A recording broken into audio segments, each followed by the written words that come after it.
Imagine you're standing at the edge of a clearing 30,000 years ago. 6 of you, spears in hand. A bear has been moving through the forest for 2 days, and tonight it came too close to the fire. The tribe sent you out to find it before it found one of the children. You hear it before you see it. Branches break. A heavy step. Then another. The bear comes through the trees and stops 20 feet away. It is older than the bear you expected. Already wounded, already angry. 6 spears go up. 6 men step forward. 5 men step forward. The 6th man steps backward. Then another step. Then he turns and runs. The 5 who stayed do not call after him. They do not look at each other. They look at the bear. And later, when the bear is dead and the camp is quiet, everyone already knows what tonight is about. That raises a question most people never ask. What happened to the coward in a human tribe? Not the strongest, not the smartest, not the leader. The one who ran when running was the worst thing he could do. Today we have words for him. Deserter. Traitor. We have armies and codes and military courts. For most of human history, none of that existed. Yet human groups still hunted dangerous animals, still defended their camps, still survived. Cooperation made it possible. One person stepping out of the line at the wrong moment could end the others. So when somebody ran when they were needed, the tribe had a problem. The answer is more interesting than most people imagine because the worst part of what happened to him was not punishment. It was something quieter. To understand it, you need to understand what a tribe asked of every body inside it. A bear hunt with 5 spears instead of 6 was not the same hunt. A defensive line with a gap was not a line. Survival depended on the people next to you doing what their bodies were supposed to do at the moment those bodies were supposed to do it.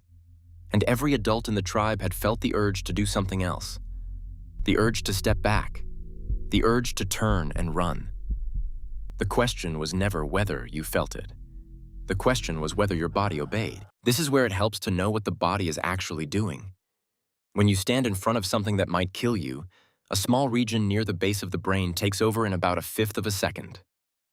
The amygdala. Joseph Ledoux, the neuroscientist at New York University whose 2002 book Synaptic Self mapped the fear circuit in detail, has spent his career showing that this region decides what to do with you before you decide what to do with yourself. It scans the threat, it picks a response, it runs the response. Then it tells the rest of your brain what just happened. The response comes in 3 forms: freeze, flight, fight. Almost everyone has heard the phrase. Almost nobody knows the order matters. Freeze is the first answer. The body locks. Breath stops. The heart slows. You become harder to see. If freezing fails, flight takes over. The legs unlock. The body sprints. You become a moving target instead of a still one. If flight fails, fight is the last answer. The body lunges. The hands close. You become a thing that wants to hurt back. The order is not random. It is the order of survival. Freeze first because most predators track movement. Flight second because distance is safer than contact. Fight last because contact kills. The man who ran from the bear was not weak. His amygdala had picked flight. The amygdala does not consult you. It does not wait for permission. It does not check whether the rest of the tribe is depending on you. It picks the response that gave the body's ancestors the highest chance of staying alive across 1,000,000 years of selection. The average case is not the same as this case. In the average case, running from a bear was the right call. In this case, the bear was cornered, the tribe was in position, and running ended the chance for everyone else. The body chose. The man did what his body did. What happens next is the part that surprises modern readers. The tribe does not banish him. They do not strike him. They do not call him names. Many small-scale societies that anthropologists have studied are remarkably quiet about cowardice in the moment.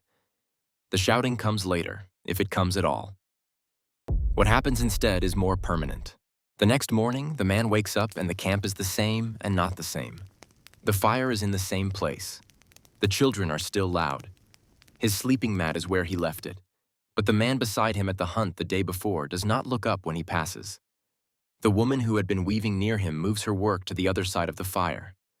The 5 men who stayed when he ran do not call him to help skin the bear. Nobody tells him he is being punished. Nobody has to. Every tribe in the ancient world ran on the same currency: trust. Trust that the man beside you would close the gap when the gap appeared. Trust that the spear in the line next to your spear would still be there a second from now. The tribe needed people who could watch when watching mattered. The coward was someone whose body refused to watch when it counted. The currency did not disappear in a day. It drained out of him slowly. One conversation at a time, one missed invitation at a time, one hunting party that left without him at a time. By the end of a season, he was still inside the tribe. He was just no longer part of it. And in a world without anonymous cities, he had nowhere else to take his name. This is the part that still lives in your body. In 2003, the psychologist Naomi Eisenberger ran an experiment at UCLA that anyone who has been left out of anything has been quietly proving for thousands of years. She put people inside an fMRI machine and had them play a simple ball-tossing game with two other players over a screen. After a few rounds, the other two players stopped throwing the ball to the participant. That was the whole experiment. No bear, no tribe, no real threat. And the part of the brain that lit up was the same region that lights up when you stub your toe. The anterior cingulate cortex, the physical pain network. The study was published in Science. The conclusion was simple. Social rejection hurts because it uses the same machinery physical pain uses. The system was built when being left out of the group was the same thing as being killed. It was easier for evolution to share the wiring than to invent two. Right now, sitting wherever you are sitting, your shoulders just locked. Your legs just got heavier. That freeze is the same body response that decided who survived 30,000 years ago. The body has not been updated. The bear is gone. The wiring is not. So what happened to the coward in the tribe was never really about cowardice. The body did what bodies have been built to do since long before there were tribes to disappoint. The amygdala picked flight because flight had kept his ancestors alive. The tribe lost trust because trust was the only thing keeping them alive. Both sides were doing what survival had taught them to do. The man who ran was not weak. He was a body that read the wrong moment correctly. And the tribe did not drain him because they were cruel. They drained him because the inside of a group is held together by the same thread on every side. When one thread snapped, every body inside the circle had to choose which gap to stand in next.